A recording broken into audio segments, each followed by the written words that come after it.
పొన్నటే body spray అయిపోయింది, perfume కూడా అయిపోయింది. ఒక 500 ఇస్తే మంచి బాడీ స్ప్రే కొంటా. ఓ 1000 రూపాయలు పెట్టి మంచి పర్ఫ్యూమ్ కూడా కొంటా. ఓ 1500. ఏంది బాడీ స్ప్రేకి పర్ఫ్యూమ్లకి 1500? నేను చెప్పేది చాలా తక్కువ రేట్లోదే. ఇంకా ఉన్నాయి 5000 10,000 రూపాయలు కూడా ఉన్నాయి. ఎందుకుండవు? ఉంటాయి. మన దగ్గర డబ్బులు దోచేసుకోవడానికి ఎంత రేట్లైనా పెడతారు, మనల్ని మోసం చేయడానికి. నాకు బాడీ స్ప్రే కొట్టుకోకపోతే చికాగ్గా ఉంటుందబ్బా. నాకు చెమట ఎక్కువ పడుతుంది. సరే సరే, బాడీ స్ప్రే అయినా కొంటాను. ఓ 500 ఇవ్వు. ఎందుకు 500? నీకు కావాల్సింది బాడీ స్ప్రేనే కదా, నేను ఇస్తానుండు. ఓ, ఆల్రెడీ కొనిపెట్టేసి ఉండవా నువ్వు? సరే సరే, ఏదో ఒకటి అయ్యి ఉండు. ఇక్కడ కాదు, అది ఉంది, రెడీ చేసి తెస్తా. రెడీ చేసేస్తావా? ఏయ్, నువ్వేంటే ఇక్కడ ఆగిపోయా? ఏం లేదు. సరే సరే, ఉండొస్తా. ఏంది రెడీ చేసి తెస్తానంటుంది? అయినా నువ్వేంది పూరీడా? ఏం లేదు, గీత్తో మాట్లాడదామని వచ్చాను. చూసావుగా మీ చెల్లిని? బాడీ స్ప్రే అడిగితే తయారు చేసి తీసుకొస్తామని పోతా ఉండదు. అదేందో నాకు అర్థం కాల. నా ఇదిగోండి మీ బాడీ స్ప్రే రెడీ. తెచ్చావా? ఏయ్, ఏంది ఇదే? సెలూన్ లో మొహాన్ని కొట్టుకునేది కదా ఇది? సెలూన్ లో మాత్రమే వాడతారా? అందరూ వాడతారు. ఇందా బాడీ స్ప్రే ఇది. ఏందే బాడీ స్ప్రేనా? కావాలంటే చూసుకో, వాసన ఎలా వస్తుందో. ఏంది ఇది? కర్పూరం వాసన వస్తా ఉండదే? కమ్మగా వస్తుంది కదా. ఇప్పుడు బాడీ స్ప్రే కొంటే 500, పర్ఫ్యూమ్ కొంటే 1000 రూపాయలంటివి. ఎందుకు డబ్బులు దండగా? చూడు, నీకు కావాల్సింది ఒంటి మీద కమ్మటి వాసన. అందుకని ఈ సీసాలో నీళ్లు పోసి దాంట్లో చిన్న కర్పూరం బిళ్ళ వేసిన. కర్పూరం బిళ్ళేసి ఇలా గిలకొట్టావనుకో, బాడీ స్ప్రే రెడీ. చూసుకో, నెల రోజులు జాగ్రత్తగా వాడుకో. ఏంది? నీళ్లలో కర్పూరం వేసి గిల కొట్టి దీన్ని బాడీ స్ప్రే అంటావా? పైగా దీన్ని నెల వాడుకోమంటావా? ఏంది పోనట్టి అన్యాయం? ఏది అన్యాయమో? దేవుడికి హారతి ఇచ్చేటప్పుడు కూడా నేను కర్పూరం వాడట్లేదు, పతి దేవుడి కోసం వాడుతున్నాను. ఆ మాత్రం కూడా అర్థం చేసుకోరు. ఏంద్రా స్వామిదే? చాలు చాలు, ఎక్కువ కొట్టుకోబాకండి. అక్కడ పెట్టేసేయండి. ఇంక మీరు మీ పని చూసుకోండి. మా అక్క మాట్లాడడానికి వచ్చింది. పూరి, ఏంది విషయం? చూడు, అసలు నువ్వు సడన్ గా ఇలా డబ్బు మనిషి అయిపోయావేంటి? అన్నింటికి ఇలా పిసినారు దానిలా చేస్తుంటే అందరూ నిన్నేమనుకుంటున్నారో తెలుసా? లోకం 100 అనుకుంటది. అన్ని బాధ్యతలు నా నెత్తి మీద పెట్టారు. డబ్బులన్నీ తీసి అన్నింటికి తగలబెట్టేస్తే చెడ్డ పేరు నాకు. ఇంకో మాట, ఈ మగవాళ్ళున్నారే, వీళ్ళందరూ దుబారా మనుషులు. నువ్వు కూడా బాలాజీని కొంచెం కంట్రోల్లో పెట్టుకో. నీకు రూపాయి ఇచ్చామంటే జాగ్రత్తగా చూసి చూసి ఖర్చు పెట్టుకోవాలి. నువ్వు నాకంటే ముందు పుట్టిందానివి, కానీ లోకం తెలీదు. ఇక నుంచి నువ్వు నన్ను ఫాలో అవ్వు. అసలు ఏమైంది నీకు? ఎందుకిలా చేస్తున్నావు? జ్ఞానోదయమైందే. డబ్బు ఎంత ముఖ్యమో, డబ్బు లేకపోతే ఈ సమాజం మనల్ని ఎంత చిన్న చూపు చూస్తుందో నీకు తెలీదు. డబ్బులుంటేనే మనకి దర్పం, అర్థం చేసుకో. దేవుడి గుళ్ళోనే ముందు హుండీ ఎందుకు పెడతారంటే ఏంటర్థం? డబ్బా దేవుడికి కూడా చేదు కాదు అని. జాగ్రత్తగా డబ్బులు దాచుకోవాలి, సరేనా?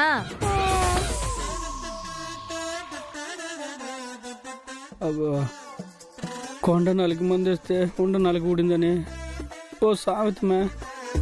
అట్ట ఉండదు మన పరిస్థితి. అమ్మ హయాంలో ఇంతకంటే బెటర్గా బతికాం, ఇప్పుడు ఇట్ట అయిపోయింది. ఏంది మీ పరిస్థితి? పొద్దుటేమో ఉప్మా పేరుతో ఉప్పు లేకుండా నీళ్ళ గంజిపోసి కడుపు నింపుకోమన్నది. మధ్యాహ్నం కూడేమో పిండా కూడా నయమనిపించింది. ఇక రాత్రి కూడా తిరగపోతే చచ్చిపోతాను. తెల్లారితే నిద్ర లేచేటట్లేమో. ఏం మాట్లాబాయే, నువ్వు అట్ట మాట్లాడబాక. ఏంది తాళం తీసి మొక్కుతుండవా? నేను ముక్కోటి దేవతలకు మొక్కుతా ఉండా. ఇప్పుడు మనం ఈ గండ నుంచి బయటపడేది ఎట్టమే? పరిస్థితి చూస్తుంటే మనమంత సులభంగా ఈ గండ నుంచి బయటపడేది కనబడంలా. అసలు గీతిట ఎందుకు మారిపోయిందో కనుక్కోమని పూరిని పంపిస్తే పూరి వల్ల కూడా గాల ఆడ ఓడిపాయా. ఏమయ్యా, అధికారం చేతికొస్తే అందరూ మారిపోతారనేది రుజువైపాయా. ఇప్పుడు మనం ఎదిరించి పోరాడేదానికంటే మన బతుకు పోరాటం గురించి ఆలోచించేది బెటర్ అనుకుంటా. అవును మే, నేను కూడా అదే అనుకుంటా ఉండా. నాలుగు చచ్చుబడిపోయిందే, తిండి తినక సంవత్సరం అయిపోయిందన్న ఫీలింగ్ వచ్చేసింది. అది మంచిగా హ్యాపీగా తినాలని ఎన్నో కలలు కన్నా. గీత రాగానే మల్లేశ్వర సినిమాలో చూపించినట్టుగా మన హాల్ అంత పెద్ద డైనింగ్ టేబుల్ కొనేసి అందరం కూర్చొని విందు భోజనం చేద్దాం అనుకున్నా. ఇప్పుడు మనకన్నా వీధిలో పిచ్చిగాడినయ్యో రకరకాల కూరలతో తింటా ఉంటాడు, మంచి భోజనం తింటా ఉంటాడు. సైలెంట్గా తుప్పటి కప్పుకొని పోయే రేత్రి పిచ్చిగాడి మాదిరిగా అడుక్కునేదా మొహం ఎవరికి తెలియదుగా చీకట్లో. సిగ్గులేదా నీకు? సిగ్గుపడితే ఆకలి చచ్చిపోతుందా చెప్పు? ఇప్పుడేం చేద్దాం మరి? నీ కాడ డబ్బులు ఏమైనా ఉంటే ఈమె సైలెంట్గా బయట హోటల్ నుంచి చికెన్ 65 గుడ్లు మంచి సూపు ఇవన్నీ తెచ్చుకుని తిందామా? అంతమంది ఉంటే మనం ఎట్టా తింటామ్మా? అది కాని గీత కంటపడిందా అమ్మా ఇంకంతే సంగతి. అందరితో పాటు మనం ఎట్ట తింటామే? పార్సల్ తెచ్చుకొని సైలెంట్గా దాచిపెట్టుకొని ఈ పూటకి మాకు ఆకలిగా లేదు, కడుపు ఉబ్బరంగా ఉండదు, పొద్దున్నే తింటాము, ఇప్పుడు వద్దని చెప్పి సైలెంట్గా ఉందాం. ఆ తర్వాత మనం పొట్లాలు తీసుకుని తిందాం. ఐడియా బానే ఉండదు. మరి డబ్బులు? అందుకే కదా నిన్ను అడుగుతున్నా. నా కాడాడుండే డబ్బులు ఎప్పుడైనా నా కాడ డబ్బులుండే చూసినావా నువ్వు? ఏదో కొంచెం కొంచెం దాచిపెట్టుకుంటావు కదా. దాచిపెట్టుకోవడానికి ఏముండదు, కన్నీళ్ళు మాత్రమే ఉండయి, దిగమెంగుకుంటా ఉండా. ఆ కన్నీళ్ళు జాగ్రత్త దాచుకోమే. జరిగేది చూస్తూ ఉంటే తాగేదానికి మంచినీళ్ళు కూడా ఇచ్చినట్లేరు. దాహం వేసినప్పుడు ఆ కన్నీళ్ళు అప్పుడప్పుడు కొంచెం కొంచెం పట్టుకుని తాగుదాము. ఇంతకీ ఇప్పుడు రాత్రి భోజనం డబ్బులు ఎట్టా? నిన్ను చూస్తా ఉంటే బాధగా ఉండదయ్యా. ఒకప్పట్లో గీత ఎట్టుండేది, ఇప్పుడు ఎట్టయిపోయినాదో చూడు. నాకు ఒంట్లో బాగాలేదు, డాక్టర్ కాడికి పోవాలన్నప్పుడు అత్తగారు డబ్బులు ఇలా గవర్నమెంట్ ఆసుపత్రికి పోయి చూయించుకో అన్నది. ఆ టైంలో విషయం గీతకు తెలిస్తే గీత దగ్గర డబ్బులు లేకపోతే దేవుడు ఉండిలో నుంచి డబ్బులు తీసిచ్చినది. అట్లాంటి పిల్ల ఈరోజు ఏపుకు తింటా ఉన్నదే. ఏమన్నావు నువ్వు? అట్లాంటి పిల్ల ఇట ఏపుకు తింటా ఉండదే అన్నా. కాదు మే, అంతకు ముందు గీత డబ్బులు ఇచ్చిన దాని గురించి చెప్పు. అదే డబ్బులు లేకపోతే దేవుడు ఉండిలో నుంచి డబ్బులు తీసినది అన్నా. ఇప్పుడు అదే ఉండిలో మనం కొట్టేద్దాం. అమ్మో తప్పు, అపచారం అపచారం. ఏం అపచారం? పప్పుచారికి లేకపోతే ఏడా? ఏం తప్పులేదు, రా చెప్తా, రా రా. అయ్యయ్యో ఏమయ్యా వద్దు సామి. ఏమబ్బా పొదులో మే దండం పెట్టుకో సైలెంట్ గా. చుట్టూ అటు ఇటు చూడు, ఎవరిని అయ్యో వస్తున్నా. వద్దు సామి. నువ్వు గమనం ఉండు మే. ఎట్ట తీసింది ఆ రోజు? తాడుకి బంక పూసేసి తాడుకు రూపాయి బిల్ల కట్టేసి హుండీలోకి వేసినది. అదంతా ఎందుకు? ఉండికి ఇంత పెద్ద రంధ్రం ఉంటేనో చేతును తీయచ్చు. ఆగో.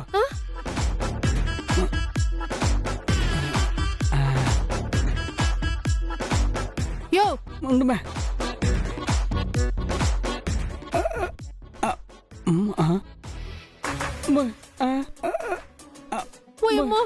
చెయ్యి ఇరికిపోయింది మే.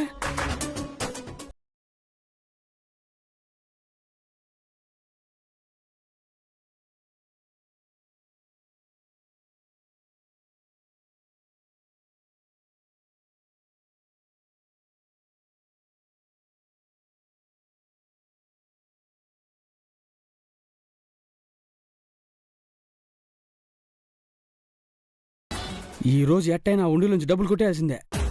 అయ్యో స్వామి, గీత చేసే అరాచకాలు చూస్తుండవా?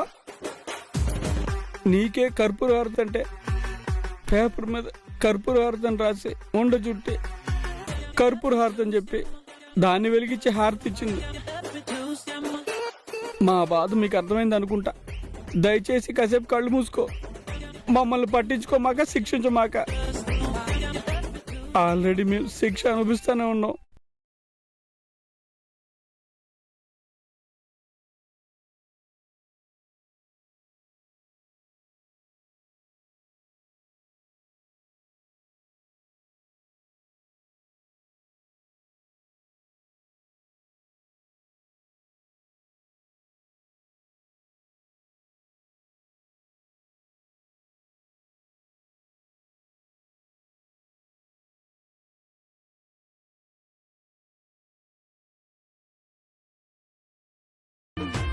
అయ్యో నాకు భయం వేస్తా ఉండదయ్యా, చెయ్యి వణుకుతా ఉండదు. గమన ఉండుమే, భయం వేస్తా ఉండదయ్యా. ఉండుమే. అమ్మా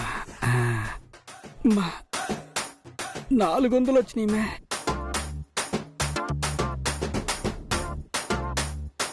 పదమే పా పా. ఏంది మొహం అట్టా పెట్టుకున్నావు? ఏదో నా బట్టలు మాత్రమే ఇడేసి నీతో ఉతికిస్తున్నట్టు ఇద్దరివి కలిసి ఇద్దరం ఉతుకుతున్నావు.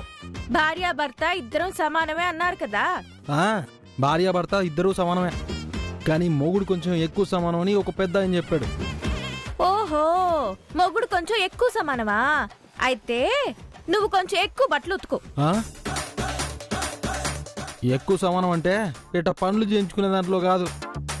షూ, ఎవరో చెప్పినవన్నీ నీకు అనుకూలంగా మార్చుకోవడం కాదు. ఇట్లా పని ఆపేసి మాట్లాడుతూ కూర్చోకుండా ముందు పని చేద్దాం.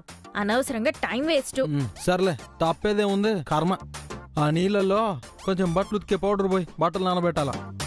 ఏంది బట్టలు ఉతికే పౌడరా?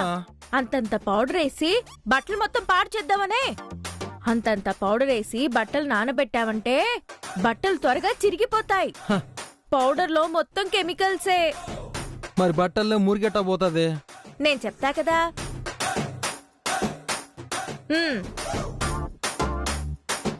ఇప్పుడు చూడు, ఇట్లా ఈ సబ్బుని 2-3 సార్లు ముంచెత్తావంటే ఇంత నురగొస్తుంది.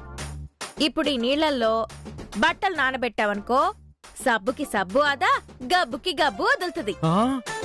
నార్మల్ ఏనుగులు దూరుతాయి.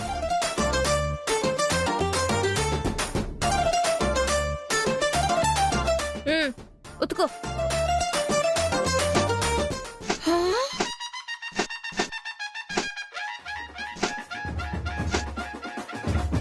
ఉతుకో. నువ్వు ఉతికి పిండేశావంటే నా సగం పని ఆరేయడమన్నమాట. ఏందే? నేను ఉతికి అలిమిస్తే నువ్వు ఆరేసేది నీ సగం పనా? మరి ఉతకడం అలమడం ఒక పని, ఆరేయడం తీయడం ఒక పని. ఓయ్, ఏంది నా మీద కోపంతో ఉతుకుతున్నట్టుంది? చిన్నగా ఉతుకు, బట్టలు చిరిగిపోతాయి. ఈ బట్టల్లో నువ్వుంటే ఇంకా బలంగా ఉతుకుతును. అంటే ఏంది? నన్ను ఇలా బండకేసి బాధిద్దామనే?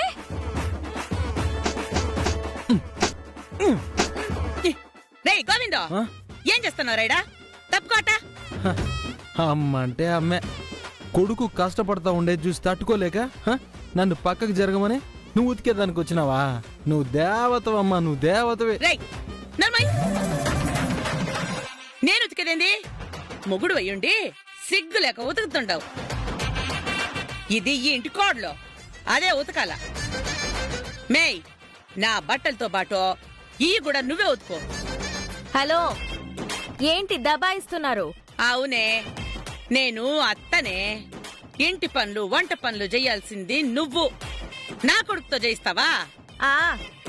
ఇంటి ఆలనా పాలనా చూసుకుంటుంది ఎవరు? నేను. ఆల్రెడీ అన్ని పనులు నేనే చూసుకుంటున్నాను. ఎవరు ఏమే పనులు చెయ్యాలనో, ఎలా ఉండాలో, ఎంత ఖర్చు పెట్టాలో, ఎంత పెట్టకూడదో అని ఇన్ని పనులు నేనే చూసుకుంటున్నాను. ఏదో ఇలా బట్టలు ఉతకడం, అంట్లు తోమడం, వంట చేయడం, ఇలా చిన్న చిన్న పనులు చేయడానికి అంత కష్టమా ఏంటి? ఏంది? బట్టలు ఉతకడం, అంటులు తోమడం, ఇవన్నీ చిన్న చిన్న బందా కాదా? మరి ఇంత పెద్ద ఇంటిని నేను ఒక్కదానే చూసుకుంటా? బాధ్యతలు తీసుకుంటున్నానని చెప్పి నా దగ్గర నుంచి తాళం గుర్తి తీసేసుకుని ఇప్పుడు నా ప్రాణాలు తీస్తున్నావు కదే నువ్వు. రేయ్, తప్పరా, అది ఉతుకుతుంది. నేను చచ్చినా ఉతకను. నువ్వు కోడలివే. కోడలైతే బట్టలు ఉతకాలి, ఇంటిల్లి పాది సేవలు చెయ్యాలి అని ఏ చట్టంలో రాసుంది? అసలు నేను ఈ ఇంటికి కోడలుగా వచ్చిన దగ్గర నుంచి మీరెప్పుడు ఏ పని చేసెరగరు. ఇప్పుడు మీరు ఉతకండి. ఏంది అత్తను నేను నన్ను పట్టుకొని బట్టలు ఉతకమంటా? బట్టలు ఉతుకుడు కాదే, నిన్ను ఉతుకుతా. ఏది ఉతకండి చూద్దాం. నిన్ను ఇదిగో నా మీద చెయ్యి వేశారనుకో, గృహహింస చట్టం కింద కేసు పెట్టి అరెస్ట్ చేయిస్తాను. ఏందే అరెస్ట్ గిరెస్ట్ అంటావు? మరంతే, కోడలెళ్ళి గృహహింస చట్టం కింద కేసు పెడితే చెల్లుతుంది. అత్తవి నువ్వు పెట్టలేవు కదా. రేయ్, అది హింసలు పెడతా, మనం హింస పెడతా అని కేసు పెడతాదట. నువ్వేం కొడుకురా చూస్తూ ఊరుకుండిపోయావు? గీత ఏందో బైదే అట కేసులు గీసులు ఏమవుతులే. అబ్బాబాబాబాబాబాబా, ఎంత బలంగా చెప్పిండవరా. మేయ్ చూడు, ఇట్టా లేకోళ్ల మాదిరి బతికేది నా వల్ల కాదు. ఇంట్లో అన్ని కావాలా, టీవీ కావాలా, ఫ్రిడ్జ్ కావాలా, మంచి వాషింగ్ మిషన్ కావాలా, ఇవన్నీ తీసి పెట్టు. ఏంది? ఫ్రిడ్జ్, టీవీ, వాషింగ్ మిషనా? పని పాట లేకుండా టీవీ దగ్గర కూర్చొని కథలు చెప్పుకుంటా ఉండేదానికా? అదేం కుదరదు. అంతగా టీవీ కావాలంటే మీ రూమ్ లో కిటికీ తెరవండి, పక్కింటి టీవీ కనిపిస్తుంది, అందులో చూసుకోండి. ఏంది కిటికీ తెరిచి పక్కింటోళ్ళ టీవీ చూసుకోవాలనా? మరి నేను అంతే చూస్తున్నాను కదా. కర్మ కర్మ, టీవీ పోతే పోయింది, మా బట్టలు మేము ఉతుకోలేక చస్తుండావు. Washing machine కొనిపెట్టు. పని పాట లేకుండా కూర్చొని ఆరోగ్యాలు పాడు చేసుకుని హాస్పిటల్ చుట్టూ తిరిగేదానికి మళ్ళీ అదో ఖర్చు. పొద్దున్నే లేచి ఎవరి పనులు వాళ్ళు చేసుకుని ఎవరి బట్టలు వాళ్ళు ఉతుక్కుంటే ఆరోగ్యంగా ఉంటారు. వాషింగ్ మిషన్ లేదు, గడిద గుడ్డు లేదు. మీ బట్టలు మీరే ఉతుక్కోండి. ఏమండి, గబగబా ఉతికి మీ అమ్మగారికి ఇవ్వండి, ఆవిడే ఆరేస్తుంది. రేయ్, నువ్వు ఉతికితే నేను ఆరేయాలనా? కమ్మునే ఉండమా, దాని కినబడిందంటే మనం ఉతుకారేస్తుందేమో. నువ్వు అట కూర్చో, నేను ఉతుకుతా, కబుర్లు చెప్తా ఉతుక్కుందాం. అయ్యో చిచి చిచి చిచి.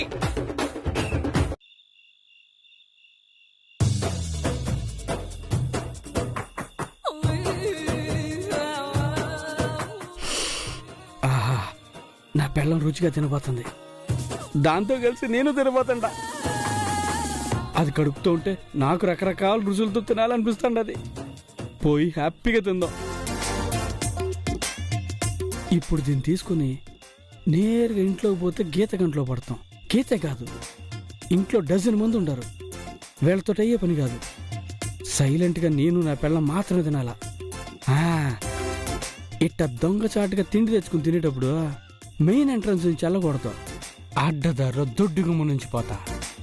ఇంటి వెనకాల కిచెన్ కాడికి పోయి కాపు కాద్దాం. నా పిల్లం ఎట్ట కిచెన్ కాడేగా ఉంటది. లక్క వస్తానా?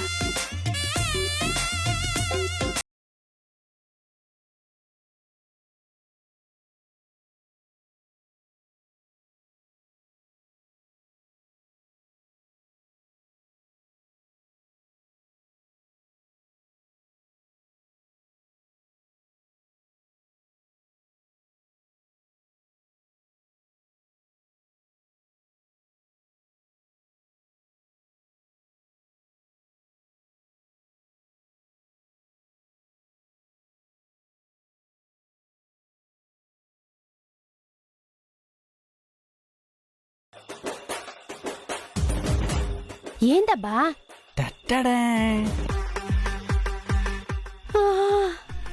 బిర్యానీ వాసన వస్తా ఉండదే. ఇప్పుడు ఇందులో ఉన్న ఐటమ్స్ అన్ని మన ఇద్దరు మాత్రమే తింటాం అన్నమాట. ఓకేనా? ఇందా ఇది తీసుకుని దీంట్లో వేసి వాసన రాకుండా మూత పెట్టి ఉంచు, తర్వాత తిందాం. ఇటీ ఉండు, ఇందులోంచి పట్టదో చికెన్ నలిగి పాడైపోద్ది. ఒక్కొక్కడికి వేస్తాను, తీసుకో.